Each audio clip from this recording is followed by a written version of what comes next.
Subscribe Madina Yad aa gaya social media network and hit the bell icon to never missing update. السلام علیکم ورحمۃ اللہ وبرکاتہ۔ الحمد للہ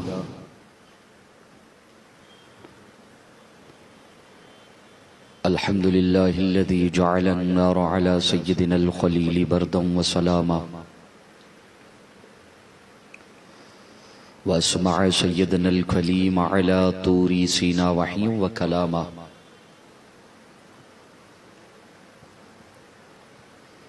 وكشف الضر عن سيدنا أيوب بعدما أعيون به مرضا وسقاما ورد البصر إلى سيدنا يعقوب إذ جاءه البشير وألم به آلاما ومن لقى لسيدنا سليمان ريحا وجنا وإنسا وغماما وقرب الحبيب سيدنا محمدا صلى الله عليه وسلم ليلة المعراج فكان قاب قوسين أو أدنى إعزازا وإكراما واصطفى سبطيه الكريمين السعيدين الشهيدين سيدا شباب أهل الجنة لهما إعزازا وإكراما عليه وعليهم صلاة وسلاما وجعل الجنة للمؤمنين والمسلمين أي للسنيين مستقرا ومقاما وجعل النار للكافرين والمشركين والوهابيين والنجديين والرافضيين عذابا وغراما أما بعد فأعوذ بالله من الشيطان الرجيم بسم الله الرحمن الرحيم قال سبحانه وتعالى في كلامه المبين استعينوا بالصبر والصلاة صدق الله العظيم وبلغنا رسله النبي الأمين الكريم ونحن على ذلك لمن الشاهدين والشاكرين أن الحمد لله رب العالمين إن الله وملائكته يصلون على النبي يا أيها الذين آمنوا صلوا عليه وسلموا تسليما اللهم صل على سيدنا وشفيعنا وحبيبنا وطبيب قلوبنا وقرة أعيننا ومأوانا وملجانا وغوثنا وغياثنا ومعيننا جد الحسن والحسين محمد وعلى آله وأصحابه وأولاده وأزواجه وذرياته وأهل بيته وأنصاره وأشياعه وابنه الغوث العظم الجيلاني البغدادي وعلينا معهم أجمعين برحمتك يا أرحم الراحمين شاه است حسين شاه است حسين بادشاہ است حسين دین است حسین دین پناہ است حسین سرداد نداد دست در دست یزید سرداد نداد دست در دست یزید حقا کے بنا الہ است حسین بے اجازت جبرائیل بھی جن کے گھر آتے نہیں بے اجازت جبرائیل بھی جن کے گھر آتے نہیں قدر والے جانتے ہیں عز و شان اہل بیت قدر والے جانتے ہیں عز و شان اہل بیت قتل حسین اصل میں مرگ یزید ہے قتل حسین اصل میں مرگ یزید ہے اسلام زندہ ہوتا ہے ہر کربلا کے بعد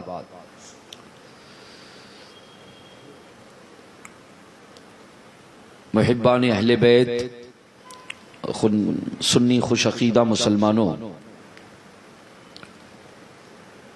مسلسل ذکر کربلا اور شہدائے کربلا، عظمت اہل بیت اور عظمت صحابہ، عظمت اسلام کے حوالے سے تاریخ کے کچھ زرین اوراق آپ کے سماعتوں کے حوالے ہو رہے ہیں۔ کچھ بھولی بسری باتیں جو امت مسلمہ کو یاد دلانا ضروری ہے۔ آج کی اس پرفتن دور میں چونکہ کورونا کی بلا وبا کا دورہ ہے، تو ان حالات میں جماعت رضائے مصطفیٰ شاخ ممبئی کی طرف سے ماشاءاللہ محبان اہل بیت کے لیے یہ ایک سنہرا موقع ہے کہ ایسے نازک حالات میں بھی تحریک جماعت رضائے مصطفیٰ کی طرف سے کارکنوں نے کچھ اچھا سوچا اور کچھ اچھا کیا کہ ماشاءاللہ ہمیں اور آپ کو ذکر حسین، ذکر کربلا سننے اور سنانے، یعنی یہ سمجھیں کہ محبتوں کے یہ جو لمحات ہیں یہ قضا ہونے سے بچ گئے، یہ قضا ہونے سے بچ گئے۔ اللہ تعالیٰ مزید اسی طرح اہل سنت و جماعت مسلک اعلی حضرت کی خدمتیں اور خوب اس کی اشاعتیں کرنے کی سعادتیں اور ہمیں ارزانی توفیق عطا فرمائے۔ کچھ تاریخ کے حوالے سے گفتگو ہو رہی ہے۔ حضرات محترم، پہلے تو ایک بات آپ سماعت فرما لیں، جتنے بھی سامعین مجھے سن رہے ہیں، کہ دور حاضر میں کچھ لوگوں نے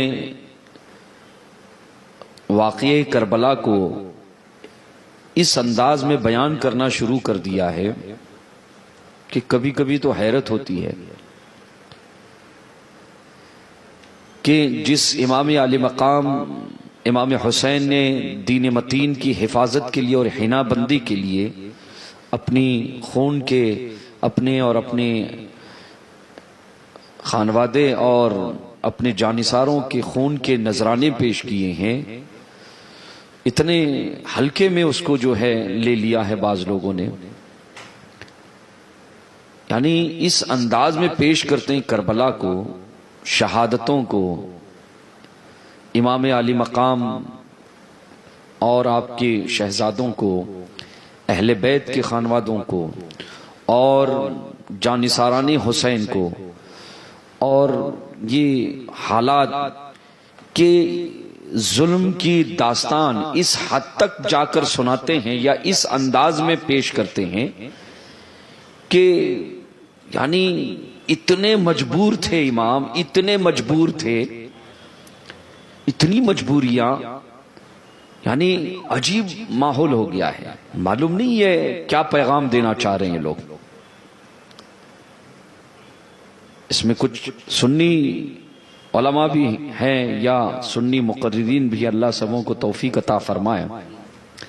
امام عالی مقام کی شہادت کے واقعے کو یا اہل بیت کی قربانیوں کو اس طرح سے پیش کرنا ظلم تو ہوا، اس میں کوئی شک نہیں ہے، لیکن سناتے وقت اس انداز میں پیش کرنا، اتنا مظلوم بنا کے پیش کرنا، اتنا مظلوم بنا کے پیش کرنا کہ قوم کو یہ باور ہونے لگے کہ امام عالی مقام اور اہل بیت تو گڑ گڑا رہے تھے یزیدیوں کے سامنے۔ کبھی کبھی تو یہ پہلو جو ہے اجاگر ہو جاتا ہے۔ تو تم، مجھے بات سمجھ میں نہیں آتی کہ تم کربلا، ارے کربلا تو آنے والی قوم کے لیے، آنے والی نسلوں کے لیے یہ شجاعت کے کارنامے ہیں۔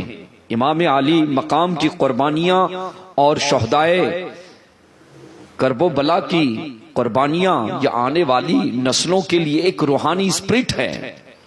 ارے آپ اندازہ لگائیں، جب ہندوستان کا ایک غیر مسلم لیڈر دیش کی آزادی کے حوالے سے جب ایک اسٹیٹمنٹ دیتا ہے کہ مجھے اپنے ملک کو انگریزوں کی غلامی سے آزاد کرنے کی جو میرے اندر اسپرٹ پیدا ہوئی ہے اور جو جذبہ مجھے ملا ہے وہ کربلا سے ملا ہے، تو ہم تو الحمدللہ امام عالی مقام کے اور شہزادے رسول کے حسینی، ہم تو غلام ہیں، اور میں گزشتہ گفتگو میں بتا چکا ہوں کہ کرب و بلا کی سرزمین پر امام عالی مقام اور آپ کے خانوادے پر ظلم ہوا ہے، لیکن وہ منصور تھے، وہ منصور تھے۔ اس لیے کچھ تو حیرت ہوتی ہے، کچھ لوگ جو ہیں اسٹیج پہ جو ہے چھوٹا سا رومال لے کے آتے ہیں، کچھ لوگ بڑا رومال لے کے آتے ہیں۔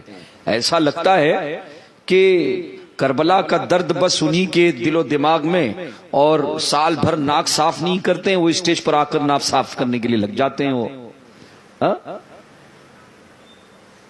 رونا دھونا پیٹنا، بھائی ذکر کربلا کے وقت یاد رکھنا، یہ مسئلہ ذہن میں رکھیں آپ کہ ذکر کربلا کی وجہ سے اور قرآن مجید، احادیث مصطفیٰ، صالحین، اہل بیت، ان کے ذکر و اذکار سے اگر کسی کی آنکھوں میں از خود آنسو آ رہے ہیں تو ایک الگ بات ہے، لیکن کچھ لوگ تو باقاعدہ پلاننگ میں رہتے ہیں کہ آج مجھے بھی رونا ہے اور سب کو رلانا ہے۔ یہ تصنع اللہ کے یہاں پسند نہیں ہے، اللہ کے یہاں۔ لیکن ان ارباب محبت کا بھی انکار نہیں ہے کہ اگر از خود اگر کوئی خود رفتہ ہو جاتا ہے تو وہ بھی اپنی جگہ پر صحیح ہے، لیکن ہمارے بزرگوں نے یہ بھی تو منع فرمایا ہے۔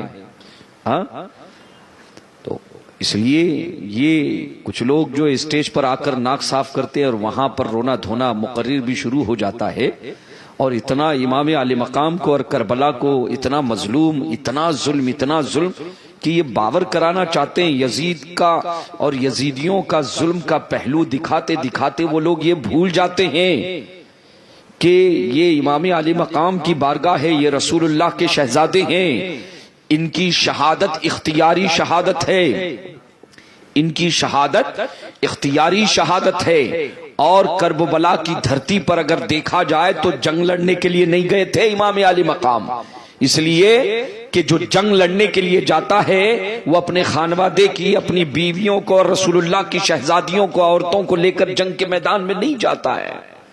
جسے جنگ لڑنی ہوتی ہے، جو جنگ میں جاتا ہے، جو باپ وہ اپنے 6 ماہ کے علی اصغر کو لے کر نہیں جاتا۔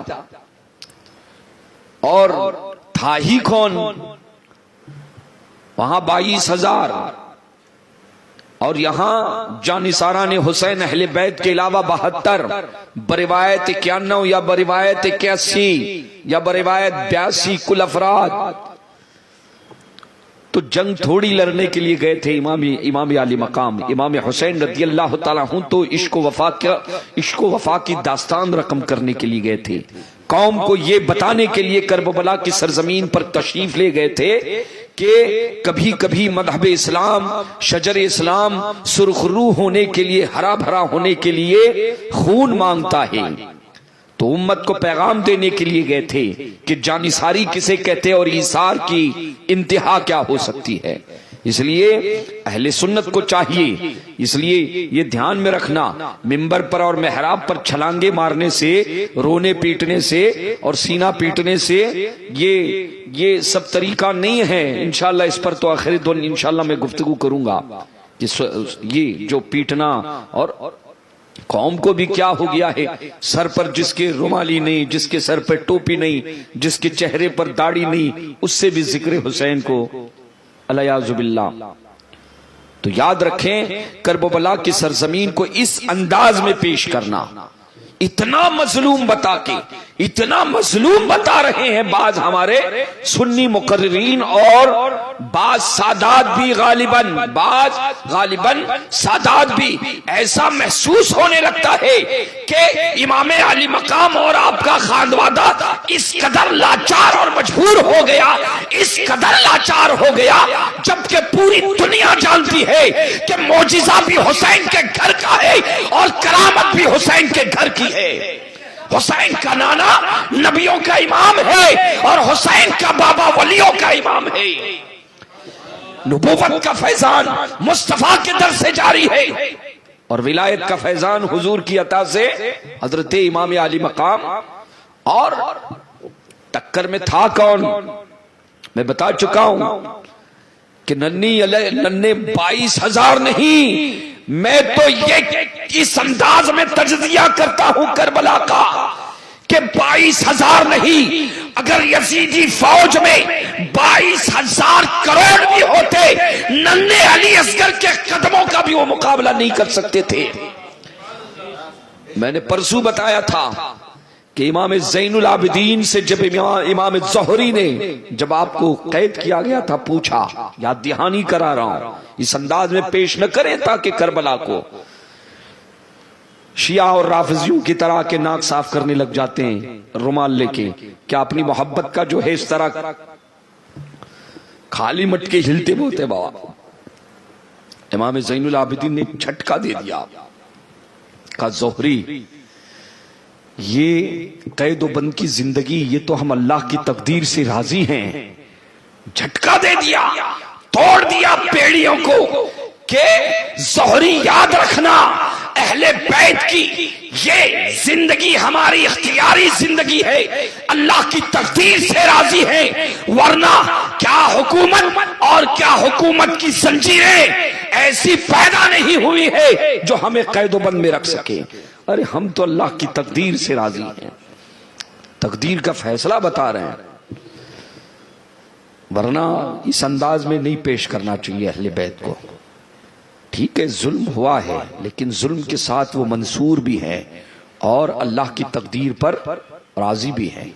اس لیے بابا ایسے خود سے رونا آ جائے تو الگ بات ہے، لیکن خاص یہ انداز اختیار کرنا اتنا مظلوم بنا کے، یہ حرام ہے، یہ گناہ کبیرہ ہے۔ یہ کیا ہے؟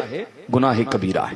اب درود پاک پڑھ لیں، انشاءاللہ اگلی گفتگو کا آغاز کرتے ہیں۔ اللہم صلی علی سیدنا و مولانا محمد وعلی آل سیدنا محمد مبارک وسلم صلاۃ دائمۃ بدوام الملک الحی القیوم۔ حضرات محترم، امام مسلم اور آپ کے شہزادوں کی حضرت ہانی شہادتیں جیسے کہ مختصر انداز میں آپ نے سماعت کرنے کی سعادتیں حاصل کی۔ امام عالی مقام رضی اللہ تعالیٰ عنہ کو ابھی تک خط نہیں پہنچا ہے وہاں کے حالات۔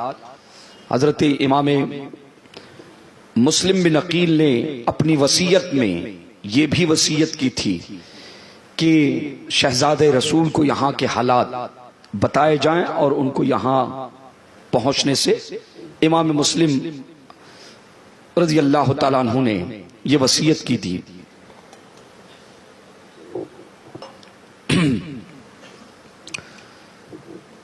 کوفہ میں تو دہشت کا ماحول ہے، خوف اور ہراس، ایسا سمجھیے کہ ایک طرح کا کرفیو لگا ہوا تھا اس وقت، وہاں ایسے حالات تھے، اور بارڈر کی زبردست ابن زیاد ظالم رکھوالی کر رہا تھا۔ اب مکہ شریف کی سرزمین پر تشریف لائیں، چونکہ شہزادہ رسول امام عالی مقام امام حسین رضی اللہ تعالیٰ عنہ کی بارگاہ میں اطلاع آ چکی تھی، حضرت کا امام مسلم کا خط پہنچ چکا تھا کہ جانثار اور شیعان علی بالکل جانثاری کے لیے تیار ہے اور آپ کے قدموں پر اپنی جان نچھاور آپ تشریف لائیں۔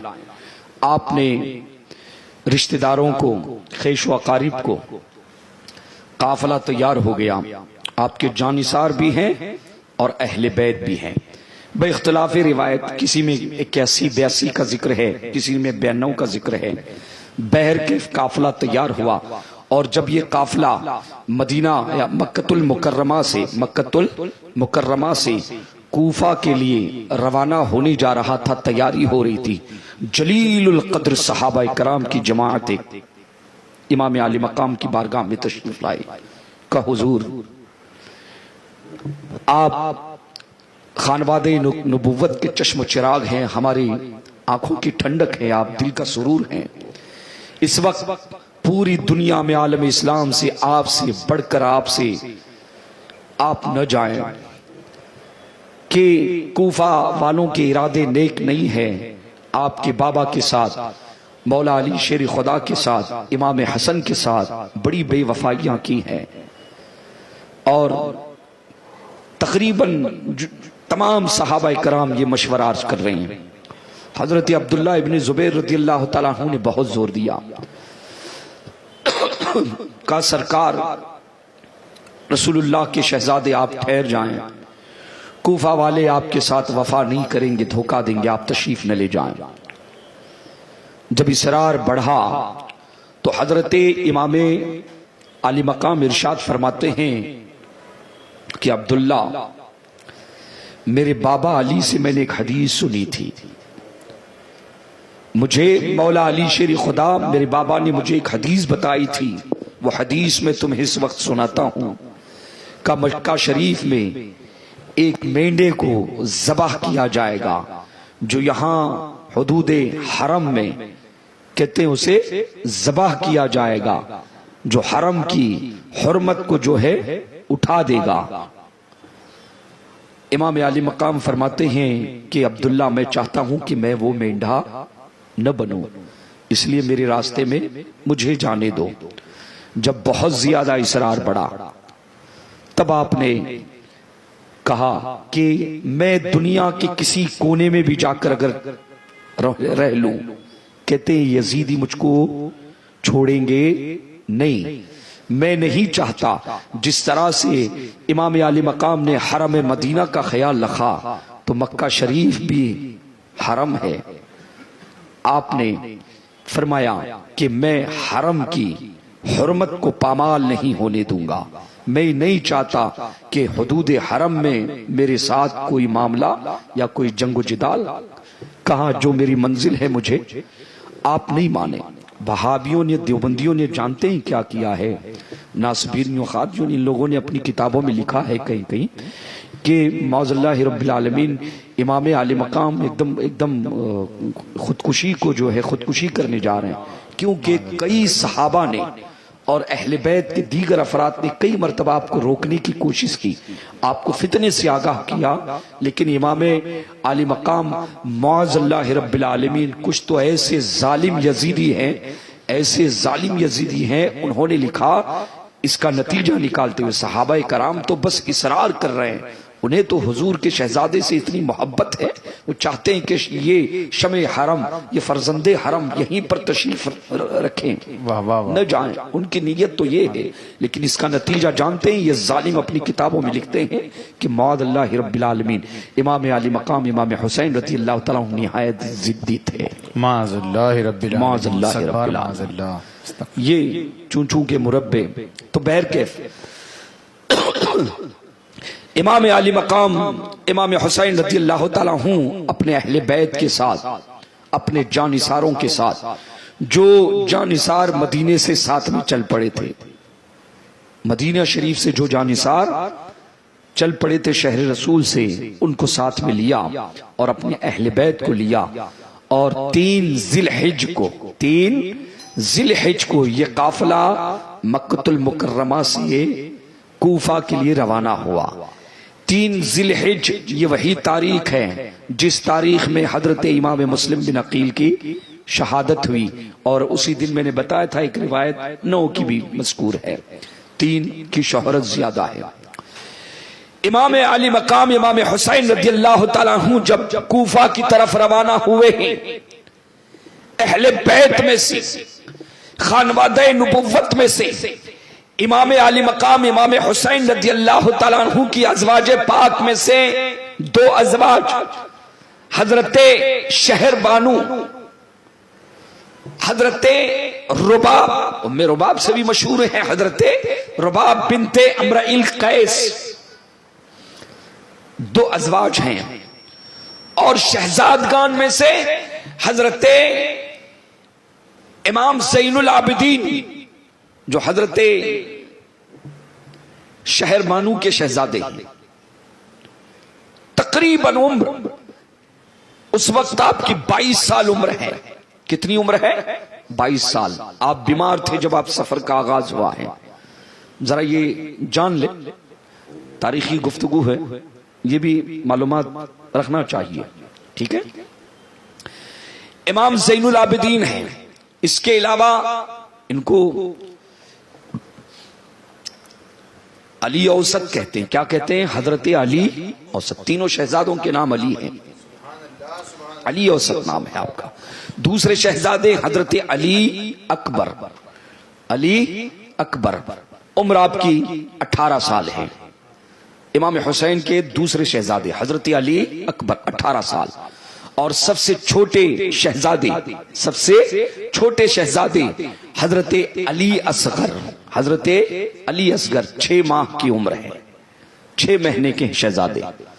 اور آپ کی ایک بیٹی حضرت سکینہ، حضرت سکینہ مشہور ہے، لیکن یاد رکھیں کہ اوریجنل نام ان کا سکینہ ہے. سین پر جو ہے ضمہ ہے نا، کاف پر فتح ہے، تو سکینہ زبان زد عام ہو گیا، شہرت ہو گئی ہے، لیکن اوریجنل نام جو ہے اس کا اعراب ہے حضرت سکینہ نام ہے. 7 سال کی عمر ہے. کتنی سال کی عمر ہے؟ 7 سال کی. یہ امام علی مقام امام حسین رضی اللہ تعالیٰ عنہ کا.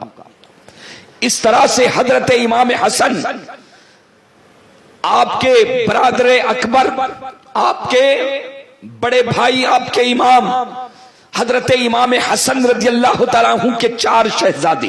کتنے؟ 4 شہزادے.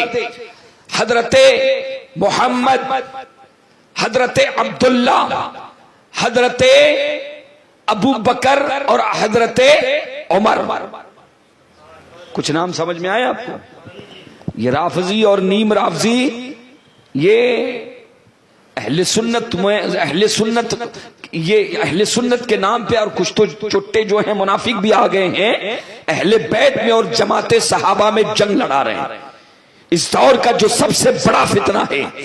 لیکن غور کریں، شیعہ مذہب کی کتابوں میں، رافضیوں نے اپنی کتابوں میں اور اہل سنت میں بھی اپنی کتابوں میں لکھا ہے کہ امام حسن کے 4 شہزادے، 2 کے نام ان میں سے ایک حضرت ابو بکر ہیں اور دوسرے عمر ہیں. واہ واہ واہ واہ واہ، سبحان اللہ سبحان سمجھ میں اللہ آیا؟ سبحان اللہ. یہ چٹے کشتی لڑا رہے ہیں کہ اہل بیت کی اور حضرت عمر کے گھر کی یہ دشمنی، وہ دشمنی. معاذ اللہ. 1400 سال کے بعد ان کی عقلیں گھاس نہیں، گوبر چرنے کے لیے گئی تھی. ارے میاں، جب اپنے گھر میں بچہ پیدا ہوتا ہے اور کوئی نام رکھنا چاہتا ہے تو اپنے خاندان کے بڑے بزرگوں کو ڈھونڈتا ہے، مشائخ کا نام ڈھونڈتا ہے، برکت والا نام ڈھونڈتا ہے. عزیزان ملت اسلامیہ، جس سے دشمنی ہوتی ہے وہ اپنے دشمن کے نام پر اپنے بچوں کا نام نہیں رکھتا. امام حسن نے اپنے 2 شہزادوں کا نام حضرت ابو بکر کے نام پر ایک کا اور دوسرے کا حضرت عمر کے نام پر. سبحان اللہ. کربلا میں یہ ذہن میں رکھیں یہ چیزیں. وہ کیا ہے بابا کہ اگر بیسک کچھ معلومات رہے گی نا، انشاءاللہ کوئی کہیں سے بھی ڈھول بجانے کے لیے آنے دیجئے گا، اس کا ڈھول جو ہے پھٹ جائے گا. اس لیے بیس معلوم ہونا آج کل ضروری ہے بابا. اس لیے اہل سنت سے گزارش ہے کہ واقعی کربلا کو، تاریخ کربلا کو خود بھی تفصیل سے پڑھے جانے اور بچوں کو پلا دیں. اگر ہم نے یہ نہیں کیا تو ایسے ڈسنے کے لیے جو ہے بیٹھے ہوئے ہیں رافضی اور نیم رافضی. بالکل حق ہے نا؟ بالکل.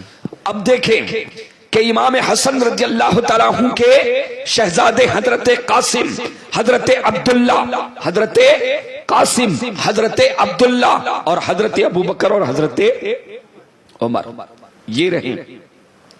ادھر آئیے، حضرت علی رضی اللہ تعالیٰ عنہ کے 5 شہزادے. حضرت علی رضی اللہ تعالیٰ عنہ کے 5 شہزادے. حضرت علی کے 5 شہزادے کون؟ جو ان کی دوسری مبارک بیویوں سے ہیں، ہے نا؟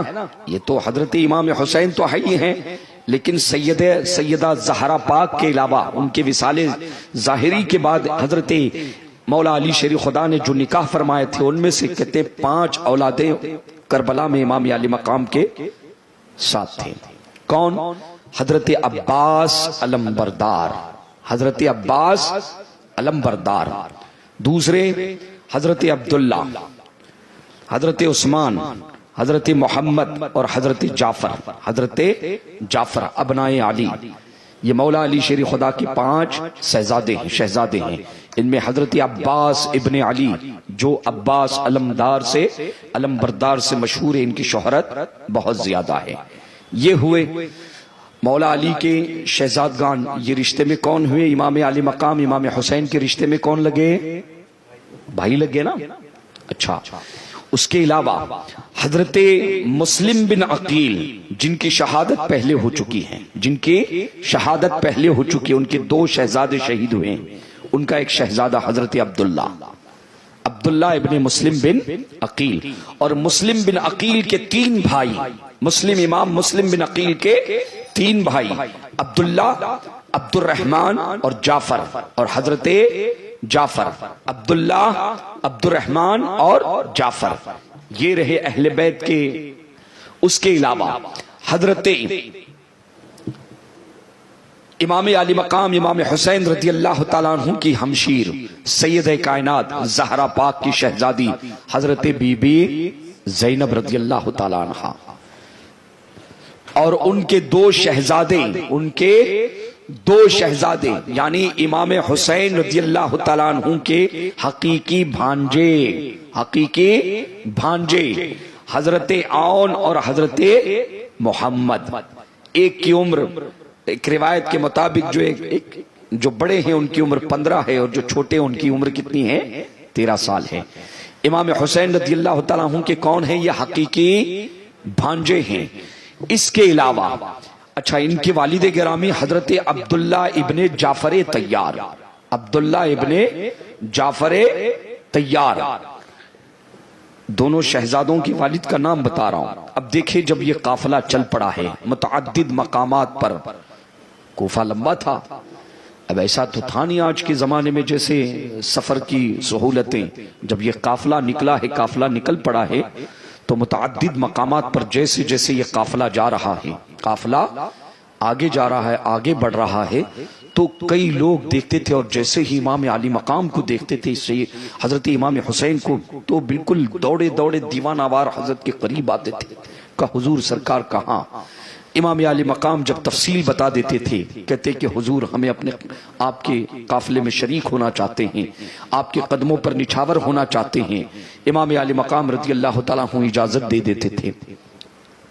ایک مقام آیا جہاں پر عرب کا مشہور شاعر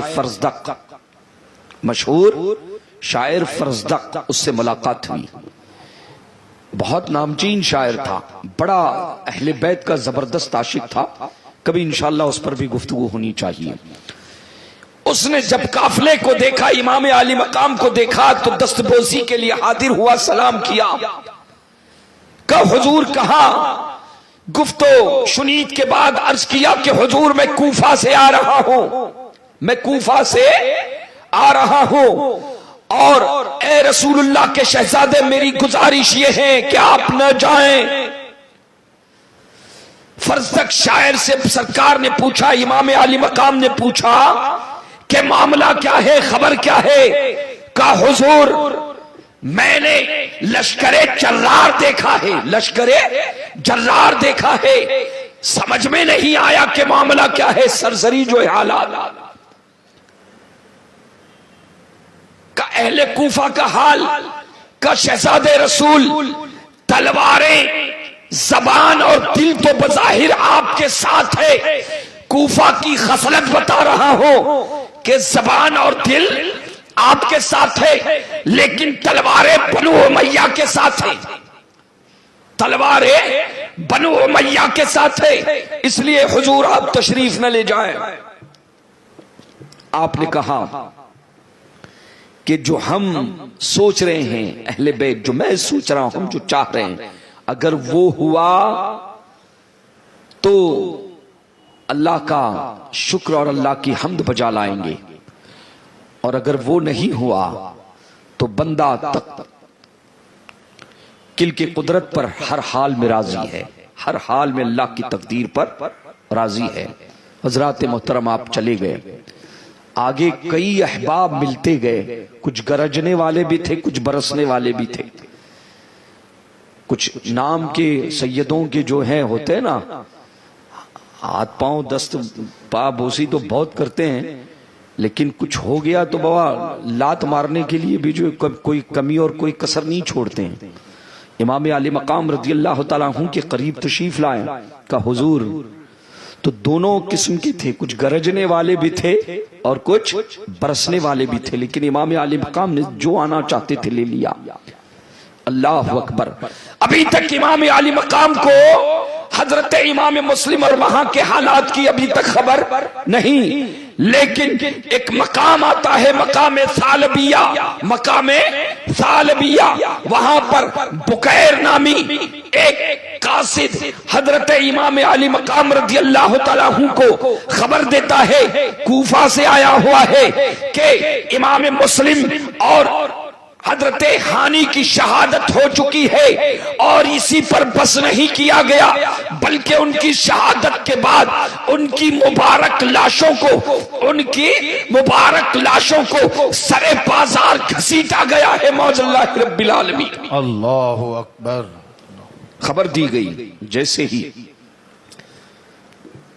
امام مسلم اور ان کے دونوں شہزادوں کی ہانی کی یہ سب جب خبر ملی، حضرت امام علی مقام کی آنکھوں سے آنسو جاری ہو گئے. انا للہ و انا الیہ راجعون آپ نے پڑھا. حضرات محترم، امام علی مقام رضی اللہ تعالیٰ عنہ خاموش رہے. کوئی اس وقت آپ نے گفتگو نہیں کی. آگے پڑاؤ آیا، مقام آیا، مقام زبالہ آیا. امام علی مقام رضی اللہ تعالیٰ عنہ نے وہاں پڑاؤ کیا اور کسی گہری سوچ میں تھے. اصحاب کو جتنے جمع ہوئے تھے سب کو جمع کیا، اور اب حضرت امام مسلم بن عقیل اور ان کے دونوں شہزادوں اور محبان اہل بیت جو جام شہادت نوش کر چکے ان کی شہادت کی خبریں دے دی. سبوں نے کلمات ترجیح انا للہ و انا الیہ راجعون ادا کیے. اس کے بعد امام علی مقام فرماتے ہیں کہ میرے جانثار و اہل بیت، تم جانتے ہو کہ یزید اور یزیدی فوج میرے خون کی پیاسی ہے، اور امام کی شہادت کے بعد حالات بالکل واضح ہو چکے ہیں کہ وہاں کیا کچھ ہونے والا ہے. وہاں کیا کچھ ہونے والا ہے. کوفہ میں جو دعوتیں دے کر خطوط لکھ کر ہمیں بلایا گیا تھا، ہماری مہمان نوازی نہیں ہونے والی ہے، بلکہ وہاں تیر اور تلواروں کے جھنکار میں ہمیں نماز عشق ادا کرنی ہوگی، قربانیاں دینی ہوگی. میرے ساتھ کیا ہوگا نقشہ ظاہر ہو چکا ہے. حسین تمہیں اجازت دیتا ہے کہ جتنے لوگوں کو پلٹنا ہے پلٹ جاؤ، واپس ہونا ہے. دیکھو تاریخ کبھی امام علی مقام رضی اللہ تعالیٰ عنہ کے فیصلے دیکھیں، گفتگو دیکھیں کہ آنے والا مورخ اگر کوئی باغی اور کوئی دشمن مورخ اگر امام علی مقام کا یہ خطبہ نہ ہوتا لکھ سکتا تھا کہ امام علی مقام خود تو گئے اور اپنے جانثاروں کو بھی معاذ اللہ رب العالمین. لیکن دیکھیں امام علی مقام کیا فرماتے ہیں. جس کو جانا ہے، اب گرجنے والے بھی تھے، برسنے والی بھی تھے. جب حالات سنے تو راستے میں جتنے ملے تھے نا سب چھٹ گئے، اکثر چھٹ گئے. ایک آدھ دکھا رہ گئے، تفصیل میں نہیں جاؤں گا اس وقت. اکثر چھٹ گئے. مدینہ شریف سے جتنے آئے تھے وہ باقی ہیں، اور راستے میں ایک دو لوگ جو ہیں وہ باقی تھے. امام علی مقام رضی اللہ تعالیٰ عنہ نے فرمایا کہ میں ان سے ناراض نہیں اور ان پر کوئی الزام نہیں دوں گا، لیکن جو جانا چاہتا ہے وہ یہیں سے چلے جائے. پہچان ہو گئی. اللہ اکبر. اب امام علی مقام رضی اللہ تعالیٰ عنہ اور آگے بڑھتے ہیں. امام مسلم بن عقیل اور ان کے شہزادوں کی شہادت کی خبر مل چکی ہے. اللہ اکبر. عزیزان ملت اسلامیہ، آگے چل کر ترما ابن عدی ابن حاتم تائی کا پوتا، حاتم تائی جس کی سخاوت بہت مشہور ہے، مثالیں دیتے ہیں نا، تو حاتم تائی کا بیٹا اور بیٹی یہ رسول اللہ کے صحابی ہونے کا ان کو شرف حاصل ہے.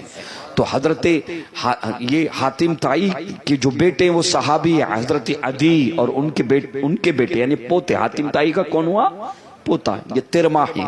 یہ ترماہ بن عدی کی بھی راستے میں روایتوں میں آتا ہے ملاقات ہوئی. زہیر ابن قین کی ملاقات ہوئی، عبداللہ ابن قین کی ملاقات ہوئی، اور بھی کچھ افراد ملے. عزیزان ملت اسلامیہ، عدی ابن حاتم تائی کا جو پوتا تھا ترماہ، امام علی مقام رضی اللہ تعالیٰ عنہ کے قدموں میں حاضر آیا. کہا حضور مجھے سب خبر مل چکی ہے، پتہ چل چکا ہے آپ کہاں تشریف لے جا رہے ہیں.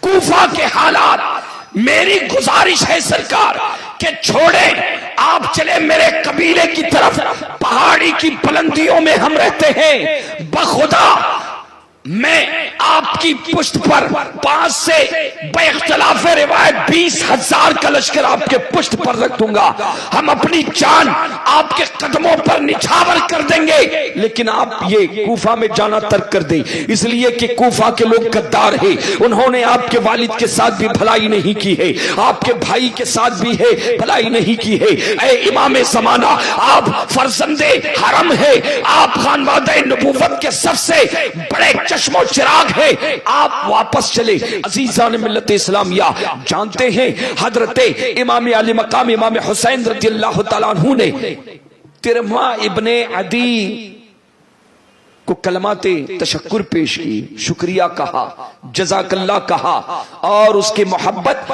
اور اس کے معدت کی خیر قدردانی کی، جزاک اللہ کہا، شکریہ کہا، لیکن عزیزان ملت اسلامیہ فرماتے ہیں کہ ترماہ معاملہ کچھ اور ہے، مجھے کوئی اور نصاب محبت رقم کرنے جانا ہے، مجھے جانے دو۔ اب آپ غور کریں کہ 15 سے 20,000 کا لشکر، اس سے پتہ یہ چلتا ہے مزید راستوں میں کئی افراد جو ہیں اور بھی ملے ہیں جن کے بارے میں جو ہے تاریخ کی کتابوں میں مورخین لکھتے ہیں، انہوں نے پیشکش کی تھی کہ حضور ہمارے خاندان کے اتنے لوگ، ہمارے قبیلے کے اتنے لوگ، لیکن امام علی مقام رضی اللہ تعالیٰ عنہ ظاہر یہ ہوتا ہے کہ میرا امام کرب و بلا کی دھرتی پر جنگ لڑنے کے لیے نہیں گیا تھا، جنگ لڑنے کے لیے نہیں گیا تھا۔ اللہ اکبر، قافلہ آگے بڑھتا ہے، امام علی مقام کا قافلہ وہاں سے آگے بڑھتا ہے، مقام ثعلبیہ اور مقام زبالہ کے بعد ایک مقام آتا ہے جہاں پر جسے تاریخ میں کوہ ذی حشم کہا جاتا ہے۔ کیا کہا جاتا ہے؟ کوہ ذی حشم۔ راستے میں پڑتا ہے، کوفہ جاتے وقت راستے میں مکہ شریف سے کوئی ذی حشم، کوہ کے معنی ہوتے پہاڑ، ایک پہاڑ تھا، تو کہتے ہیں اس پہاڑ کے دامن میں امام علی مقام نے فرمایا کہ یہیں پر ہم کیا کریں گے؟ آرام کریں گے، خیمے یہاں پر گاڑ دیے جائیں۔ عزیزان ملت اسلامیہ جب یہ خیمے گاڑے گئے ہیں اور قافلہ نیچے اترا ہے، تعداد تو تقریباً میں اہل بیت کی، اور کسی نے 17 لکھی ہے، کسی نے 19 لکھی ہے، اہل بیت کے اتنے افراد تھے نا، اور پھر حضور کے حضرت کے سرکار کی جو ہے 72 جانثار جو مدینہ طیبہ سے چلے تھے، کچھ افراد راستے میں، باقی تو چھٹ کے ادھر ادھر ہو گئے تھے۔ یہ قافلہ بڑھتے جا رہا ہے، اور کچھ لوگوں نے پیشکش کی تھی تو امام نے اس کو قبول نہیں کیا، جس سے پتہ یہ چلتا ہے کہ امام علی مقام یہ کہتے نا کہ یہ حکومت کے خلاف جو ہے لڑنے کے لیے گئے تھے، یہ سراسر تاریخ کے منہ پر جو ہے ایک زبردست جو الزام ہے۔ امام علی مقام کو ذی حشم میں رکے تھے کہ اچانک وہاں پر گھوڑوں کے ٹاپوں کی آواز سننے آتی ہے، ظہر کا وقت ہو چکا ہے، چلچلاتی ہوئی دھوپ ہے، اللہ اکبر، دیکھا کہ تقریباً جو ہے 1,000 کا جو ہے لشکر دور سے آ رہا ہے۔ عزیزان ملت اسلامیہ جب یہ لشکر آتا ہے، امام علی مقام امام حسین رضی اللہ تعالیٰ عنہ کے حوالے سے روایت میں آتا ہے کہ یہ لشکر اس وقت پر پہنچا ہے، اور امام علی مقام رضی اللہ تعالیٰ عنہ اپنے خیمے میں حضرت بی بی زینب رضی اللہ تعالیٰ عنہ عرض کرتی ہیں کہ بھائی جان گھوڑوں کے ٹاپوں کی آواز آ رہی ہے۔ اللہ اکبر، حضرت امام علی مقام رضی اللہ تعالیٰ عنہ باہر تشریف لاتے ہیں تو دیکھا کہ 1,000 کا دستہ، اول دستہ ہے جس کی قیادت حر کر رہے تھے، حضرت حر کر رہے تھے۔ عزیزان ملت اسلامیہ دوپہر کا بالکل وقت ہے، چلچلاتی ہوئی دھوپ ہے، اور عرب شریف کی گرمی تو آپ نے دیکھی ہوگی۔ جیسے ہی قریب آئے، امام علی مقام کے اخلاق دیکھے، اخلاق نبوت دیکھے، اہل بیت کے اخلاق دیکھے کہ گھوڑے بھی پیاسے ہیں اور گھوڑ سوار بھی پیاسے ہیں، سواریاں بھی پیاسی ہیں، پانی امام علی مقام کے پاس پانی موجود تھا، پانی کے اہتمامات تھے۔ مورخین لکھتے ہیں کہ امام علی مقام نے جانوروں کو بھی پانی پلایا ہے، اور حر کو بھی، اور پورے لشکر کے 1,000 افراد کو کیا کیا ہے؟ سیراب کیا ہے۔ یہ اخلاق ہے اہل بیت اطہار کے، ورنہ ان ظالم یزیدیوں نے 7 محرم سے لے کے عاشورہ تک 500 تلواروں کا پہرا بٹھا دیا تھا نہر فرات پر. جانور پانی پی رہے ہیں اور انسان پانی پی رہے ہیں, چرندے پی رہے ہیں, پرندے پی رہے ہیں, لیکن ان ظالموں نے نبی کے خانوادے پر پانی کے قطروں کو, یہ جو سبیل ہم لوگ لگاتے ہیں نا, سبیل لگاتے ہیں. کل غالباً میں نے کچھ اشارے کنائے میں گفتگو کی تھی کہ یہ سبیل لگانا یہ پیغام حسین دینے کے لیے, یہ حسینیت کا پیغام دینے کے لیے ہے کہ ظالموں تم نے پانی بن کیا جس نبی کے صدقے جام کوثر مل ہے. خانوادے کے ساتھ تمہارے یہ سلوک ہے. لیکن امام علی مقام کے اخلاق دیکھیں آپ کہ یزیدی فوج کا اول دستہ جب حر آیا ہے 1000 کے ساتھ, کہتے ہیں حر کو بھی پلایا, پورے لشکر کو سیراب کیا. یہ خانوادہ نبوت کے اخلاق ہیں. عزیزان ملت اسلامیہ, ظہر کی نماز کا وقت ہو چکا تھا. آپ نے اس وقت کوئی گفتگو نہیں کی. اس کے بعد پھر جو ہے سیدھی اذان ہوئی. اذان ہونے کے بعد حر سے آپ نے کہا کہ نماز ہمارے ساتھ پڑھو گے یا تنہا, ہمارے ساتھ پڑھو گے یا تنہا. یزیدی لشکر میں, پورے یزیدی لشکر میں تاریخ کھنگالنے کے بعد صرف ایک نام یہ نظر آتا ہے کہ جس نے کہا کہ اے شہزادہ رسول, گرچہ میری ڈیوٹی کہیں اور ہے لیکن آپ رسول اللہ کے شہزادے ہیں, نماز تو آپ کی اقتدائی میں ہم پڑھیں گے. اور اس کی برکت بھی ملی, اسے اس کی برکت بھی ملی. ظہر کی نماز ادا ہو گئی. روایتوں میں آتا ہے کہ ظہر کی اذان ہونے کے بعد جماعت سے پہلے امام نے خطبہ دیا. بعض مورخین لکھتے ہیں کہ نہیں, نماز ہونے کے بعد بہرکیف آپ نے خطبہ دیا. حر نے پوچھا کہ امام آپ یہاں پر کیوں آئے ہیں؟ دیکھیں یہ چیزیں جاننا ضروری ہے, یہ چیزیں جاننا ضروری ہے کہ امام علی مقام رضی اللہ تعالیٰ عنہ کے حوالے سے جب آپ یہ آج کے دور میں جب یہ پروپیگنڈا کیا جا رہا ہے کہ موت اللہ رب العالمین, امام علی مقام نے یزید کی حکومت کے ساتھ بغاوت کی تھی اور اتمام حجت نہیں, میرے امام نے کتنے مقام پر اتمام حجت کی ہے, یہ جاننا آج ضروری ہو گیا ہے. تاریخ کا جاننا ضروری ہو گیا ہے. تو آپ نے حر سے کہا کہ پوری آپ نے رودات بتا دی کہ فلاں نے خط لکھا, فلاں نے خط لکھا. کوفہ سے اتنے خطوط آئے, انہوں نے شکایت کی یزید ظلم کر رہا ہے, یزید نے اپنی بادشاہت کی بنیاد ظلم پر رکھی ہے اور مسلمانوں کے ساتھ سختی سے پیش آ رہا ہے, سنت رسول کو مٹا رہا ہے.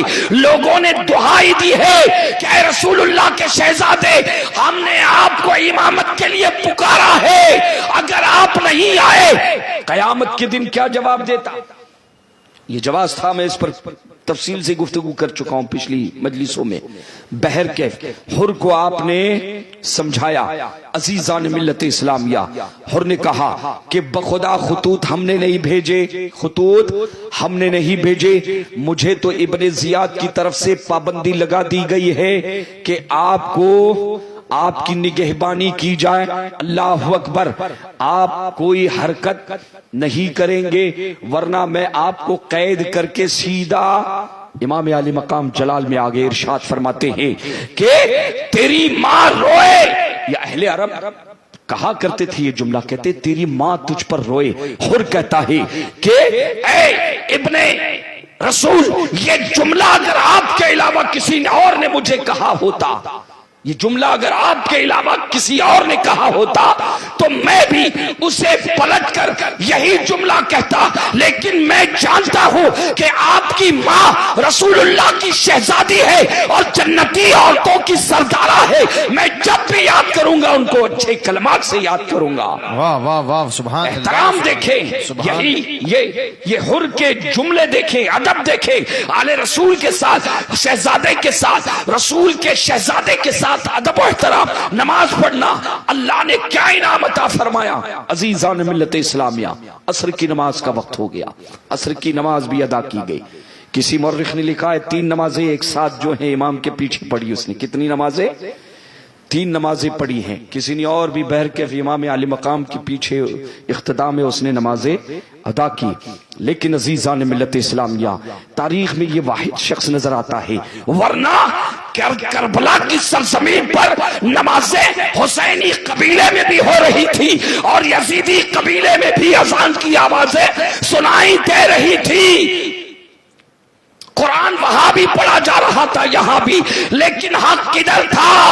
ہمیں پریشان ہونے کی ضرورت نہیں ہے، اللہ کے رسول نے فرمایا تھا الحسن والحسین سیدا شباب اہل الجنہ، جہاں میرا حسن ہوگا میرا حسین ہوگا جنت وہیں پر ہوگی، جنت۔ اور خواجہ صاحب تو فیصلہ فرما چکے، شاہ است حسین، بادشاہ است حسین۔ بہت تفصیلی طور پر پچھلی مجلسوں میں نکات پر میری گفتگو ہوئی ہے۔ اب دیکھیں کہ یہ گفتگو ہوتی رہی، نینوا ایک مقام آتا ہے، کون سا؟ نینوا۔ مزاحمت کرتا ہے حضرت حر نے پہلے تو بہت مزاحمت کی کہ نہیں، آپ کو امام علی مقام رضی اللہ تعالیٰ عنہ نے کہا کہ تم میرے ساتھ کوئی سختی نہیں کر سکتے، مجھے بلایا گیا ہے اور خطوط لکھ کے بلایا گیا ہے، میں یہاں خود سے نہیں آیا ہوں، سختی نہیں کر سکتی تم میرے ساتھ۔ کا یا تو پھر تین باتیں طے ہوئی تھی، میں ایک نچوڑ پیش کر رہا ہوں اس سفر کا، جو ہے کہ یزیدی لشکر کے ساتھ امام علی مقام کے تین شرائط، جو تین باتیں طے ہوئی تھی، اس پر کسی کو بھی انہوں نے کیا نہیں کیا تھا، قبول نہیں کیا تھا۔ انشاءاللہ آگے وہ نکات میں بیان کروں گا۔ حضرت مقام نینوا میں جب پہنچے ہیں امام علی مقام، جب مقام نینوا میں کوئی ذی حشم کے بعد جب قافلہ جو ہے نکلا ہے وہاں سے، نمازیں ہوئی، سب ہو گیا، اب رات کا سمے ہے، امام علی مقام رضی اللہ تعالیٰ عنہ پر ہلکی سی گنودگی طاری ہوئی تھی، اور جانتے کہ اس وقت امام علی مقام جب گنودگی سے اچانک بیدار ہوئے ہیں تو تین مرتبہ آپ نے انا للہ و انا الیہ راجعون والحمد للہ رب العالمین آپ نے تین مرتبہ پڑھا۔ بعض روایتوں میں صرف انا للہ و انا الیہ راجعون کے کلمات ملتے ہیں۔ عزیزان ملت اسلامیہ، یہ کلمات حضرت امام زین العابدین رضی اللہ تعالیٰ عنہ نے سماعت فرمائے، عرض کیا کہ بابا جان معاملہ کیا ہے، آپ نے اس وقت یہ کلمات ترجیح کیوں پڑھے ہیں؟ آپ ارشاد فرماتے ہیں کہ ابھی میں نے مجھے منکشف ہوا ہے، مجھ پر گنودگی طاری ہوئی ہے، سننے والے کی میں نے ایک آواز سنی ہے، آواز دینے والا کہہ رہا تھا کہ یہ دیکھو مدینے کا قافلہ موت کی طرف آگے بڑھ رہا ہے، یہ سفر کر رہے ہیں لیکن موت ان کے پیچھے پیچھے چل رہی ہے۔ کہتے میں نے آواز سنی، کہ حضور معاملہ کیا ہے؟ کہ بیٹا موت کا وقت قریب آ چکا ہے۔ کہ ابا جان کیا ہم حق پر نہیں ہے؟ امام علی مقام رضی اللہ تعالیٰ عنہ ارشاد فرماتے ہیں کہ شہزادے یقیناً ہم حق پر ہیں۔ اس پر امام زین العابدین عرض کرتے ہیں کہ بابا جان اگر ہم حق پر ہیں تو ہمیں ڈرنے کی ضرورت نہیں ہے، ہمیں ڈرنے کی۔ امام حسین رضی اللہ تعالیٰ عنہ فرماتے بیٹا اللہ تم کو جزائے خیر عطا فرمائے۔ قافلہ آگے بڑھتا رہا، مقام نینوا میں جب یہ قافلہ پہنچا ہے، یہ کئی جگہ پر پڑاؤ ڈالا، میں مخصوص پڑاؤ کا بس ذکر کر رہا ہوں۔ جب مقام نینوا میں یہ قافلہ پہنچا ہے تو حضرت امام علی مقام رضی اللہ تعالیٰ عنہ رکے ہوئے اور یہ لشکر ساتھی میں چل رہا ہے۔ چونکہ حکم کیا تھا کہ امام حسین کو اور ان کے جتنے جانثار ہیں ان کے قافلے کو چھوڑنا نہیں، برابر نگرانی کرتے ہوئے چلنا ہے اور جہاں وہاں گم نہیں ہونے دینا ہے۔ ساتھ میں دوسرا حکم ابن زیاد کی طرف سے آتا ہے، ابن زیاد کا خط جو ہے حر کے پاس پہنچتا ہے، کہا جاتا ہے کہ اسے کوفہ کی طرف، قافلے حسینی کو کوفہ کی طرف نہیں بلکہ کسی چٹیل میدان ان میں اتار دو، ان کو چٹیل میدان کی طرف نہ مدینے جانے دینا، نہ بھئی اس کا بالکل کانٹیکٹ جڑا ہوا تھا نا، پل پل کی خبریں قاصد لگے ہوئے تھے۔ فوراً جو ہے مقام نینوا پر جو ہے قاصد خط لکھ کے پہنچتا ہے حر کے پاس کہ امام حسین کو نہ مدینے کی طرف جانے دینا اور نہ کوفہ کی طرف آنے دینا، بلکہ ایک تیسری جگہ جو ہے کوئی چٹیل میدان ہوگا، اس چٹیل میدان میں پوری قافلے کو اترنے پر مجبور کر دو، اور یاد رکھنا کہ اب دو ہی راستے ہیں، یا تو یزید کی بیعت کر لے یا جنگ کرنے کے لیے تیار ہو جائے، جنگ کرنے کے لیے تیار ہو جائے۔ حر نے کیا کیا کہ امام عالی مقام رضی اللہ تعالیٰ عنہ کے سامنے قاصد بھی موجود تھا، خط جو ہے پیش کیا، کہا پڑھے۔ امام نے جب خط دیکھا تو یہ بھی حر کہتا ہے کہ حضور کہ چونکہ اب اچھا حر کو معلوم ہے کہ رسول اللہ کے شہزادے عالم اسلام کا ان کا مرتبہ اور مقام کیا ہے، اس لیے وہ خود بھی جو ہے اندر اندر ڈرا ہوا تھا۔ کہنے لگا کہ آپ دیکھ رہے ہیں کہ ابن زیاد کی طرف سے سختی ہو رہی ہے، اب میں آپ کو نہ مدینے جانے دے سکتا ہوں، نہ کوفہ، نہ مدینے نہ کوفہ۔ طے ہوتا ہے کہ تیسری، کہتے ہیں کہ اگر آپ میری اس گزارش کو قبول نہیں کریں گے تو یہ جاسوس ہے، جا کے وہاں کیا کر دے گا، خبردار کر دے گا۔ عزیزان ملت اسلامیہ، اب دیکھیں امام عالی مقام رضی اللہ تعالیٰ عنہ تیسرے راستے کی طرف چل پڑتے ہیں، اور اچانک دور کہیں پانی نظر آتا ہے۔ کہنے والے نے کہا چٹیل میدان ہے کہ یہیں پر ٹھہرا جائے۔ امام عالی مقام رضی اللہ تعالیٰ عنہ کی نگاہیں چاروں طرف بالکل کچھ ٹٹولنے لگتی ہے، اور پوچھتے ہیں کہ اس جگہ کا نام کیا ہے۔ کسی نے جواب دیا کہ اس جگہ کا نام کربلا ہے۔ کیا کہا؟ اس جگہ کا نام کربلا ہے۔ امام عالی مقام نے جب کربلا کا نام سنا، ایک لمبی آہ بھری اور ارشاد فرمایا یہی ہماری منزل ہے، یہی ہمارا منشور ہے، یہیں پر ہمارے قافلے اتریں گے اور یہیں پر ہمارا قیام ہوگا۔ امام عالی مقام کی زبان یہ بتا رہی تھی اور ان کا انداز اور ان کا تیور یہ بتا رہا تھا کہ نانا جان نے حسین کو اور بابا علی نے حسین کو جو نقشہ بتایا تھا، جو جگہ بتائی تھی، امام کے قدم وہاں پر پہنچ چکے ہیں۔ امام عالی مقام نے حکم دیا کہ اس جگہ فلاں جگہ پر قافلے اور فلاں جگہ جو ہے اونٹوں کو باندھا جائے، وغیرہ وغیرہ سواریاں جو بھی تھی۔ اللہ اکبر۔ عزیزان ملت اسلامیہ، حضرت امام عالی مقام رضی اللہ تعالیٰ عنہ جمعرات کے دن 2 محرم سن ہجری 61، جمعرات کا دن 2 محرم سن ہجری 61 کو کربلا میں آپ تشریف لاتے ہیں۔ یہ تاریخ اکثر مورخین نے لکھی ہے۔ گفتگو شروع ہو جاتی ہے۔ اتنے دنوں تک جو ہے گفتگو جو ہے ہوتی رہی کہ کوئی معاملہ حر بھی چاہتا تھا کہ معاملہ گفتگو سے حل ہو جائے، اور وہاں کچھ جاسوسی کرنے والے یزید کے پکے حواری بھی موجود تھے۔ ابن زیاد کو اطلاع دی گئی، اسے خبر ملی کہ یہاں پر، تو ابن زیاد نے سختی کی۔ پتا چلا کہ حر کچھ نرمی سے پیش آ رہے ہیں، کہا کہ حسین ابن علی کے ساتھ سختی سے پیش آؤ کہ یا تو وہ سیلنڈر ہو جائیں یا تو جنگ کے لیے، اور کسی قسم کی ان کے ساتھ رعایت نہیں۔ اب جانتے اس وقت ایران میں بغاوت ہو گئی تھی، ذرا اس طرف آئیے کربلا سے، ایران میں زبردست بغاوت ہو گئی تھی، اور ایران کی بغاوت کو کچلنے کے لیے وہاں پر عمرو ابن سعد کو حکومت کی طرف سے بھیجا گیا تھا۔ ابن زیاد نے تقریباً 4000 کا لشکر دیا تھا۔ کتنا؟ 4000 کا، اور وہاں بھیجا تھا۔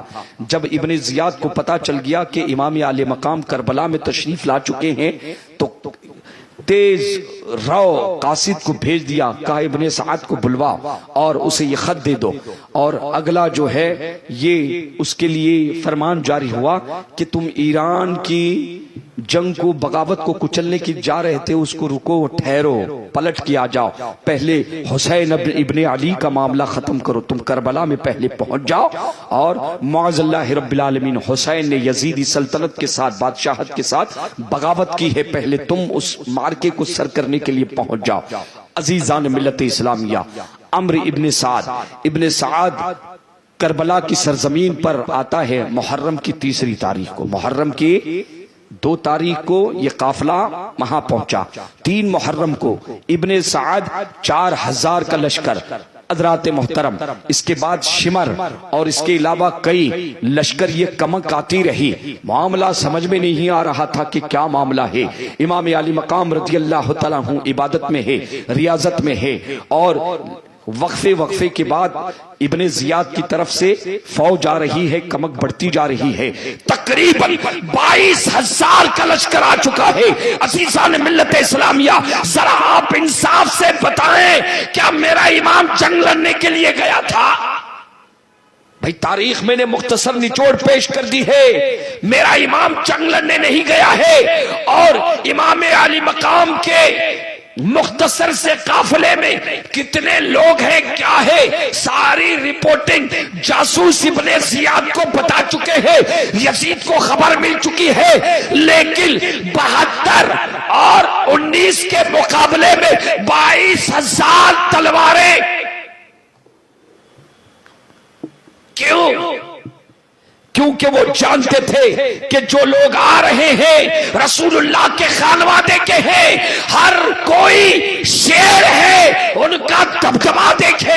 حضور کی ایک حدیث ہے، سرکار نے اپنی امت کو فرمایا ہے کہ اللہ نے مجھے اتنا دبدبا دیا ہے کہ میرا دشمن 40 دن کے فاصلے پر رہتا ہے، اللہ اس پر وہاں دبدبا ڈال دیتا ہے۔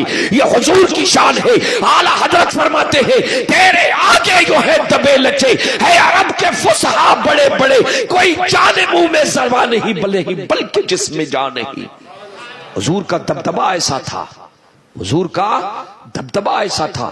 تو یہ دیکھیں کہ 22,000 کا لشکر، یعنی ان کے اوپر کتنا دبدبا ہے خانوادہ نبوت کا، کتنے ڈر رہے ہیں اس انداز میں کربلا کو۔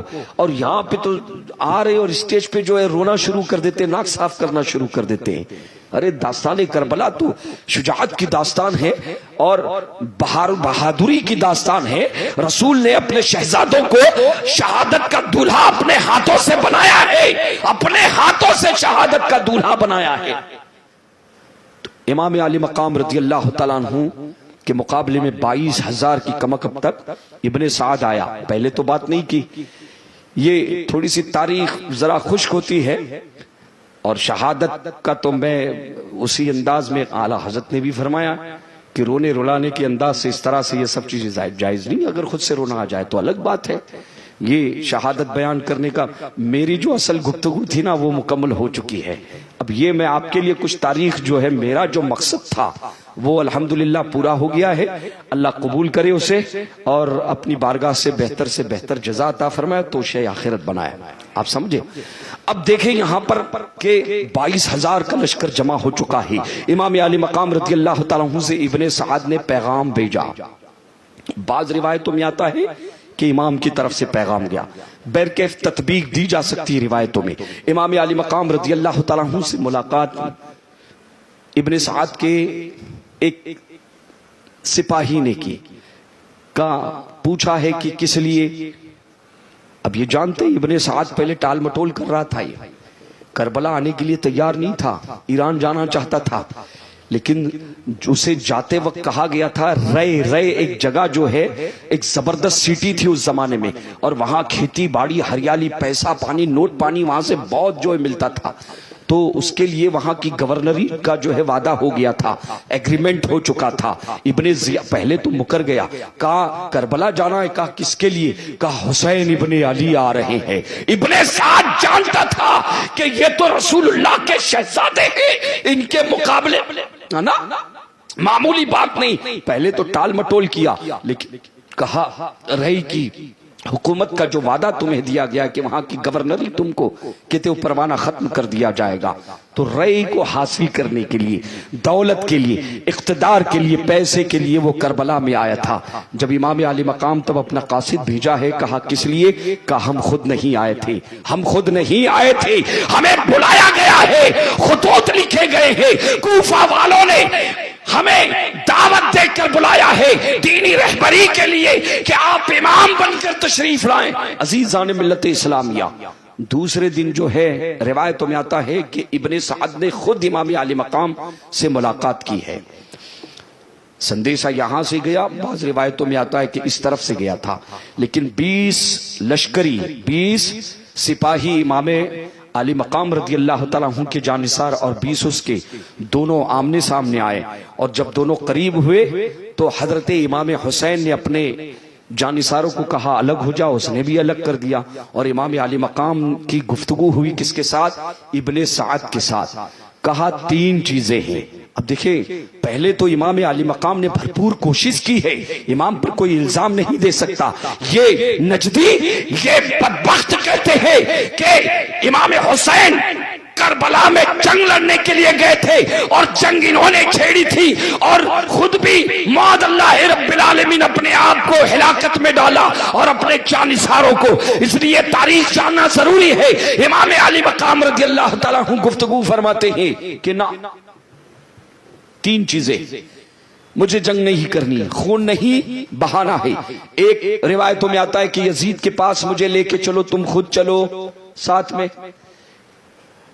کہ وہاں بیٹھ کر ہم کیا کریں گے، یزید اور میں آپس میں بیٹھ کے جو معاملات ہیں ہم لوگ وہاں گفتگو کریں گے. اس روایت کو مورخین نے بہت پیچھے ڈال دیا ہے، اس پر کافی جو ہے تنقیدیں ہوئی. کہتے دوسری کہ میں جہاں سے آیا ہوں مجھے جانے دو وہاں پر، کا نہ یہ تو نہیں ہو سکتا. کا تیسری کہ مجھے کسی ملک کی سرحد کی طرف تنہا چھوڑ دیا جائے، تنہا میں اپنے کنبہ خاندان کو اور اپنے جانثاروں کو لے کر، کا یہ بھی نہیں ہو سکتا. کہاں یہ بھی نہیں ہو سکتا. عزیزان ملت اسلامیہ، ابن زیاد کو خبر دی گئی، ابن زیاد کو خبر دی گئی. بعض روایتوں میں آتا ہے کہ جب ابن زیاد نے یہ دیکھا کہ تین، تو پہلے تو تھوڑا اس کا دل یہ ہو گیا کہ ہاں اب یہ سلنڈر ہونے جا رہا ہے. حسین ایسا لگتا ہے کہ سلنڈر ہونے جا رہا ہے. اگر وہ یزید کے پاس بیٹھ کے بات چیت کرنے کے لیے تیار ہے تو یہ صورتحال تو ٹھیک ہے. جب اس کے دماغ میں یہ خیال آیا، جانتے ہیں تو اس وقت وہاں پر شمر جو ہے ظالم بیٹھا ہوا تھا. شمر نے کانا پھوسی کرنا شروع کر دی. شمر نے آگ لگانا، کچھ لوگ ہوتے نا کاڑی کرنے والے، کاڑی کرنا شروع کر دیا کہ ابن زیاد آپ تو کوفہ کے گورنر ہیں اور آپ ڈائریکٹ مسئلہ وہاں بھیج رہے ہیں. آپ وہاں نہ بھیجے بلکہ آپ فیصلہ کریں. اگر آپ نے ڈائریکٹ بھیجا تو آپ کا مطلب کیا، تاریخ کیا کہے گی؟ آپ اپنے دربار میں اس کو یہاں پر لائیے. آپ اگر سزا دے تو آپ کو حق ہے اور معاف کرے تو بھی آپ کو حق ہے. چرچے تو آپ کے ہونے چاہیے، آپ ڈائریکٹ مت بھیجیے. وہاں پہ ہوتے نا سب سیاسی جو ہے، یہ مشیر تھا سیاسی اس طرح کا. شمر نے بات بگاڑ دی، کہاں بات برابر بول رہا ہے. اب یزیدی دماغ تو یزیدی انداز میں ہی سوچے گا نا بابا.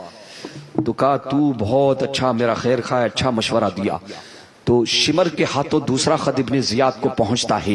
ابن زیاد کو دوسرا خط، ابن زیاد کے ہاتھوں، ابن زیاد جو ہے شمر کے ہاتھوں دوسرا خط جو ہے دیتا ہے ابن سعد کو.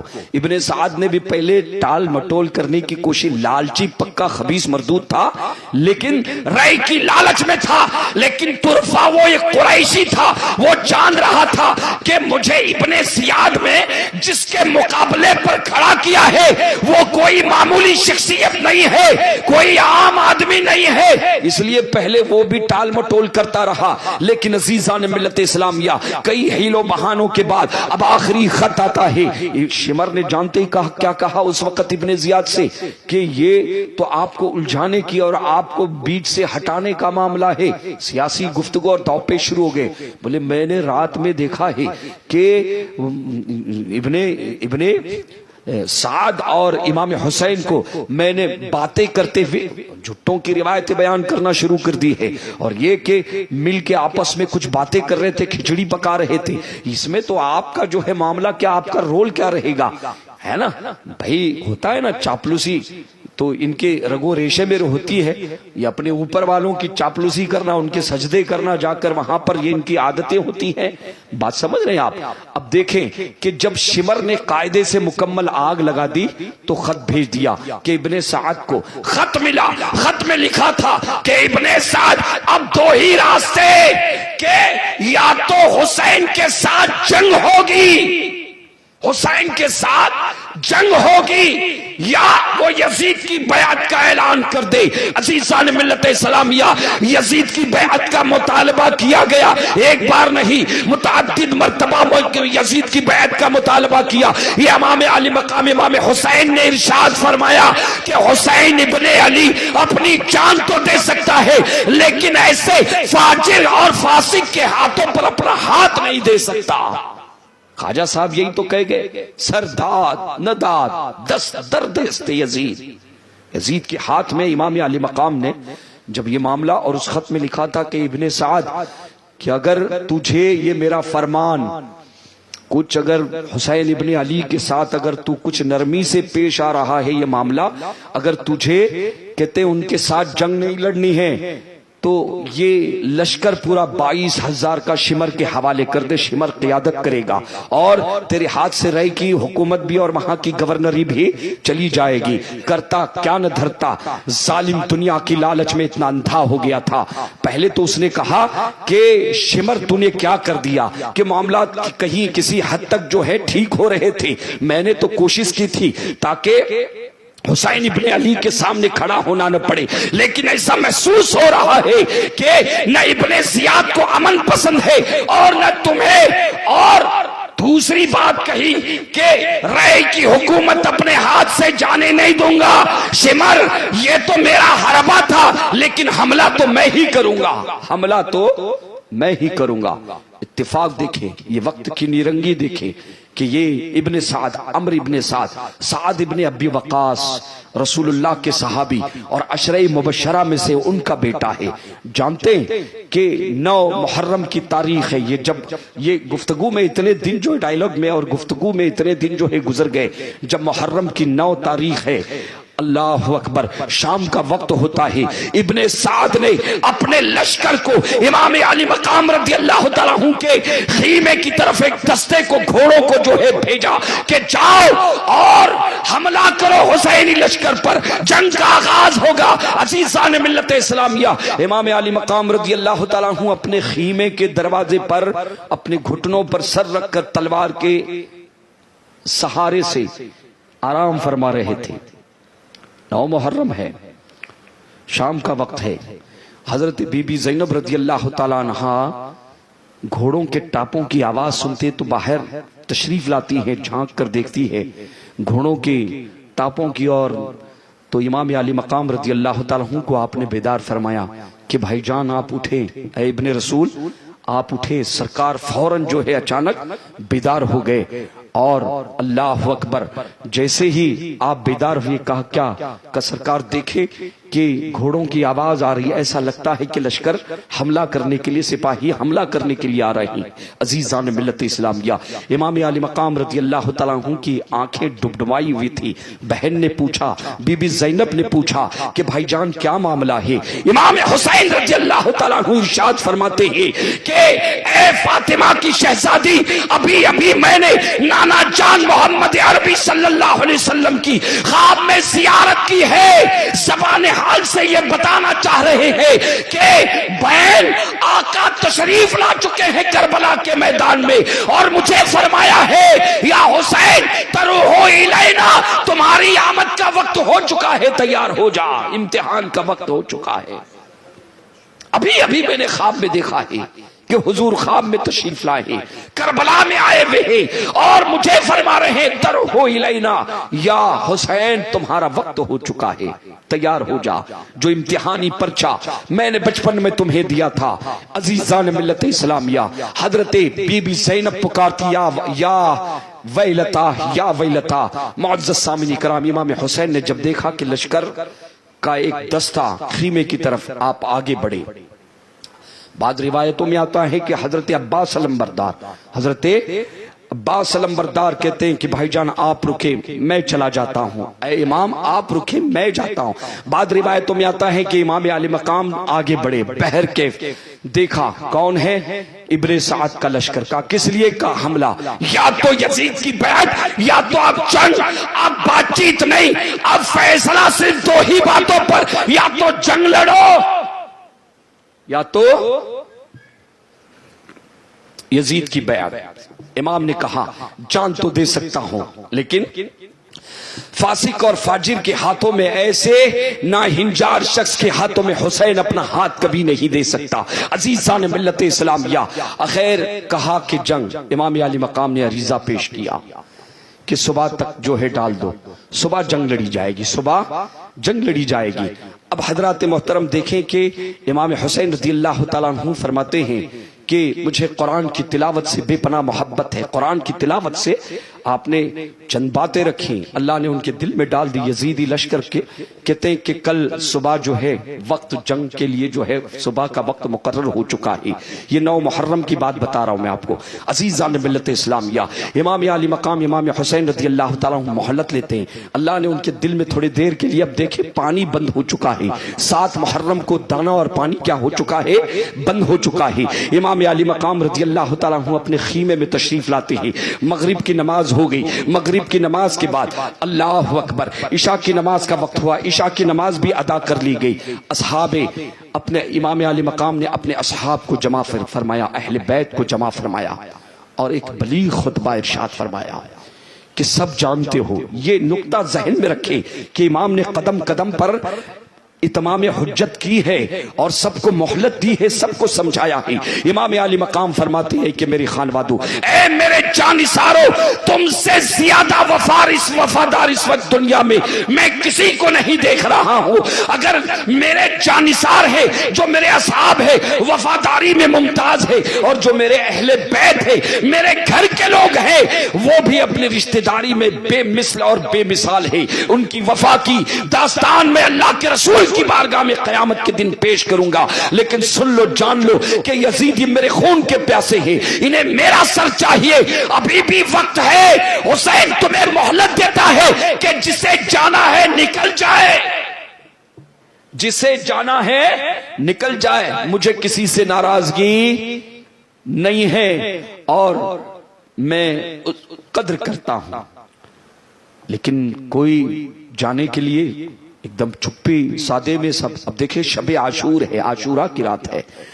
امام علی مقام رضی اللہ تعالیٰ عنہ نے، روایتوں میں باز آتا ہے کہ چراغ تھا، چراغ بجھا دیا، چراغ بجھا دیا، اور چراغ بجھانے کے بعد کہ ہو سکتا ہے کہ سامنے کوئی جانے کے لیے آگے پیچھے، یہ چٹے کہتے ہیں کہ امام علی مقام ہے نا زبردستی لے کر گئے تھے۔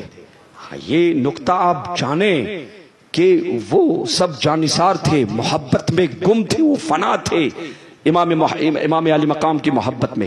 جب چراغ جلایا گیا تو آپ دیکھتے ہیں کہ سارے جانثار ویسے ہی ہے اور سارے اہل بیت، کوئی وہاں سے اب یقین بات دیگری، سب سے پہلے حضرت عباس علمبردار اور آپ کے چاروں بھائی عرض کرتے ہیں کہ امام علی مقام ہم یہاں پر اس لیے نہیں آئے تھے کہ اس بیابان میں آپ کو تنہا چھوڑ دے، قیامت میں اللہ کے رسول کو اور بابا علی کو کیا منہ دکھائیں گے، ہم آپ کو کسی قیمت پر چھوڑنے کے لیے تیار نہیں۔ مدینے سے اس لیے نہیں نکلے تھے کہ ان یزیدیوں کے حوالے کرے، ہم ہر قیمت میں اپنی جانیں آپ کے قدموں پر نچھاور کر دیں گی۔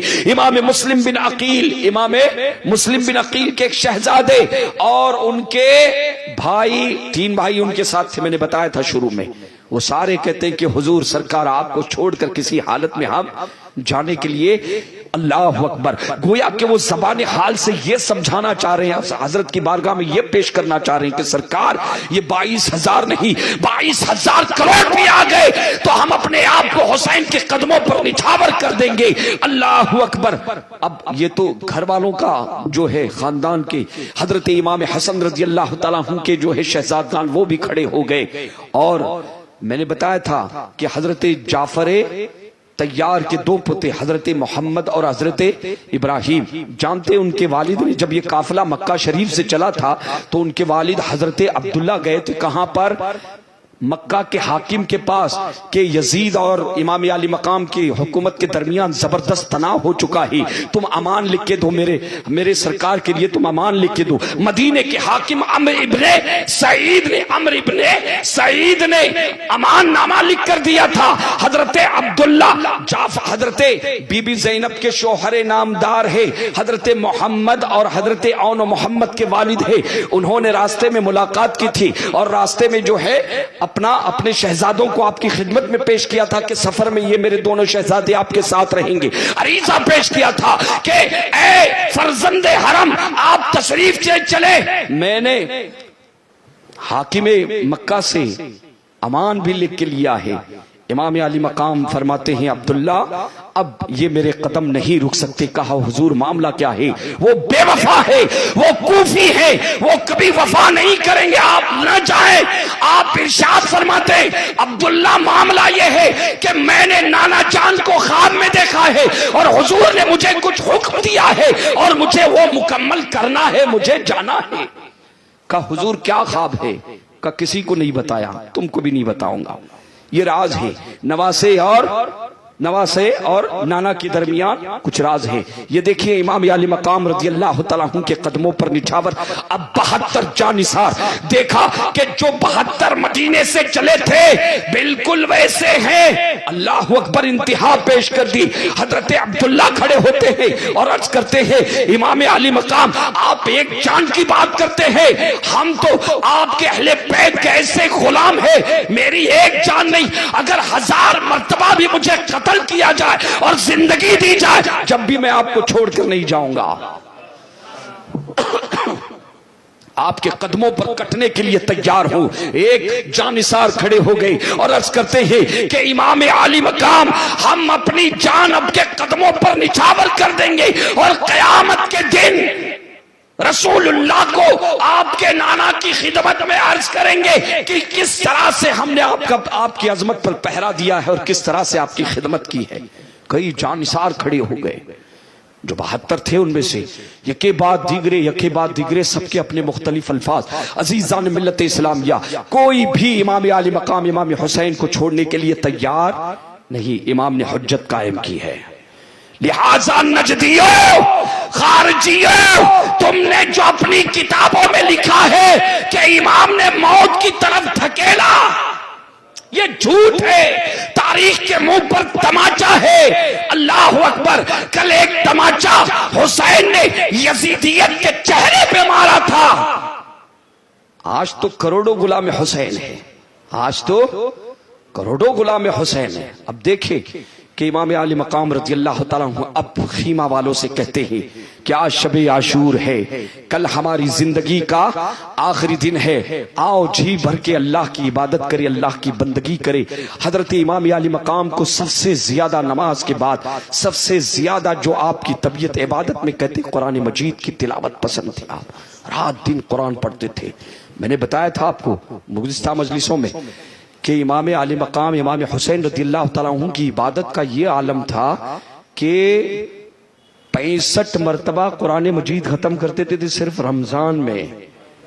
ابھی آپ اپنا محاسبہ کریں اپنا کہ ہم بڈھے ہو چکے، داڑیاں ہو گئے، کوئی جوان ہو گیا ہے، ہم نے کتنی مرتبہ قرآن مجید کی تلاوت کرنے کی سعادتیں حاصل کی ہے. آج تو حال یہ بابا کہ اسکول کالج میں بچہ جب پڑھتا ہے، جب حضرت آتے ہیں، مولانا صاحب آتے ہیں اور بچے کو قرآن مجید پڑھاتے ہیں، اور وہ ایک رسم ہوتی ہے، کیا کہتے ہیں جس کو، کہ ناریل توڑتے اور فاتحہ ختم ہو جاتی ہے نا. جب قرآن مجید مکمل ہو جاتا ہے تو مکمل ہونے کے بعد جب فاتحہ خوانی ہوتی ہے، اب قرآن جو بند ہو جاتا ہے تو بس رمضان کریم میں اگر اللہ توفیق دے تو رمضان کریم میں کھلتا ہے. ارے میاں، روزانہ جو ہے دن میں تو کئی ایسے افراد بھی ملیں گے کہ دن میں 3 مرتبہ جو ہے الگ الگ جو ہے لباس زیب تن کرتے ہیں. صبح بازار میں گیا تو الگ لباس ہے، دوپہر گیا تو الگ لباس ہے، رات کو گیا تو الگ لباس ہے. لیکن قرآن مجید کا حال آج کل یہ ہو گیا ہے کہ قرآن مجید پر جو کپڑا چڑھتا ہے اگلے رمضان میں، اس رمضان میں قرآن دانی جس کو جو کپڑا اوپر سے لپیٹتے ہیں تو اگلے رمضان میں اس کپڑے کو تبدیل کیا جاتا ہے. دھول بھی دیکھی گئی ہے، اٹی ہوئی دھول بھی دیکھی گئی ہے. قرآن کے ساتھ ہمارے اعتبار یہ ہے. عزیزان ملت اسلامیہ، مسلمانوں سنو، اللہ کے رسول نے ارشاد فرمایا تھا کہ میرے امتیوں تمہارے درمیان 2 مبلغ چھوڑ کے جا رہا ہو. کون؟ ارے یہ نہیں، 2 مبلغ چھوڑ کے جا رہا ہوں. کون؟ یہ نہیں. کون مبلغ؟ کہتے ہیں ایک خاموش مبلغ اور ایک ناطق مبلغ. ایک مبلغ بولے گا، بات کرے گا، اور ایک مبلغ خاموش ہوگا. کون سے مبلغ مراد ہے؟ یہ نہیں. کون سے؟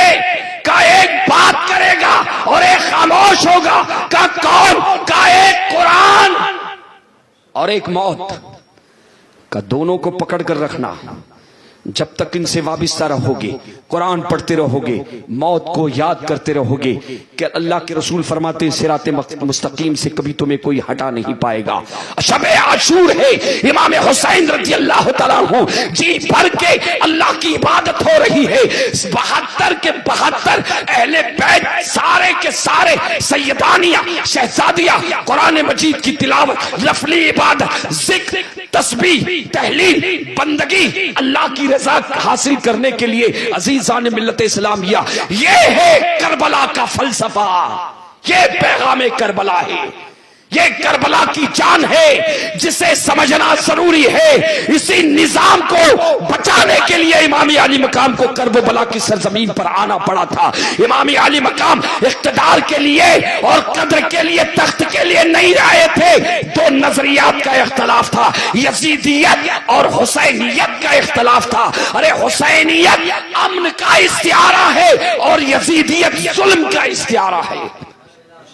امام علی مقام اسی قدر کو مسلمانوں شب عاشور کو سمجھ لو، کربلا کی روح تمہیں سمجھ میں آئے گی۔ کربلا کا پیغام اگر سمجھنا ہے تو شب عاشور کو سمجھ لو کہ امام علی مقام رضی اللہ تعالیٰ عنہ نے کربلا کی سرزمین پر اپنے آنسوؤں کو رول دیا تھا اسی قرآن کو بچانے کے لیے۔ ورنہ میں پہلے بتا چکا ہوں کہ یزیدی چٹے یہ کیا حسین کو منصب دیں گے۔ ارے جن کی عظمتوں کا حسین، جس حسین کی عظمتوں کا منبر اس کے نانا کا کاندھا ہو، جس حسین کو نانا نے اپنا کاندھا دیا ہے، کہ حسین تیری شہادت کا بار تیرے نانا نے اٹھایا، وہاں سے کون گرا پائے گا اسے؟ اور جانتے ہیں جنید بغدادی نے ذرا کربلا کا فلسفہ سمجھا رہا ہوں آپ کو، اسی کو۔ اور یہ یزید تو بیوڑا تھا، یہ کھمبا مارتا تھا، یہ چوٹا تھا ایک نمبر کا۔ امیر معاویہ کے قدموں پر ہماری جانیں قربان ہے، لیکن یہ یزید یہ چوٹا تھا، یہ دہشت گرد تھا، یہ ٹیررسٹ تھا، اپنے زمانے کا سب سے بڑا ٹیررسٹ۔ یہ حضرت جنید بغدادی ہے نا، ایک مرتبہ انہوں نے ایک صندوق، پیک صندوق خوبصورت تھا، اندر کیا ہے کچھ نہیں، ایک مرید کو دیا، کہا لے جا اور دریا میں ڈال دے، لیکن یاد رکھ بولے بالکل کھولنا نہیں اس کو۔ اور مرید بھی سچا تھا، سچا مرید بننا چاہیے بابا، مرید سچا بننا چاہیے۔ آج کل مریضوں کی تعداد زیادہ ہے، ایک ہوتا ہے مریض، ایک ہوتا ہے مرید اور ایک ہوتا ہے مراد۔ اعلیٰ حضرت تو مرید بھی تھے اور مراد بھی تھے، وہ تو ان کی بات ہی الگ تھی، آپ سمجھ رہے ہیں؟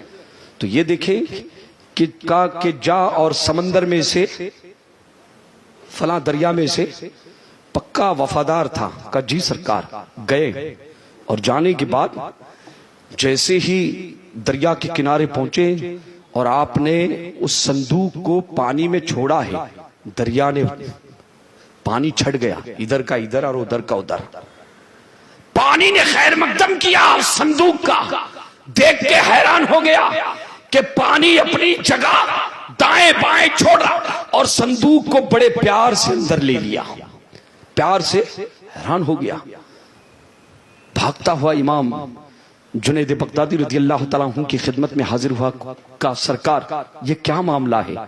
اگر پانی نے اس طرح سے آپ کے صندوق کا خیر مقدم نہ کیا ہوتا، استقبال نہ کیا ہوتا، کبھی بھی آپ سے پوچھتا نہیں کہ حضور معاملہ کیا ہے، ذرا بتائیں تو صحیح معاملہ کیا ہے۔ حضرت جنید بغدادی رضی اللہ تعالیٰ عنہ کو مرید پر پیار آتا ہے، منہ چڑھا مرید تھا، آپ ارشاد فرماتے بیٹا اگر جاننا چاہتا ہے تو سن لے، معاملہ یہ ہے کہ 12 سال تک میں نے تصوف پر قلم چلایا، تصوف کے احکامات میں نے لکھے، 12 سال تک ایک کتاب تیار کی میں نے جس میں تصوف کی باتیں میں نے لکھی۔ کہتے اور 12 سال کے بعد اس کی نوک پلک سوارتا رہا، 12 دوئے 24، نمبر ہی بیکار ہے، 12 دوئے 24، 12 سال تک کہتے ہیں، ڈبل 12 کہہ سکتے اس کو،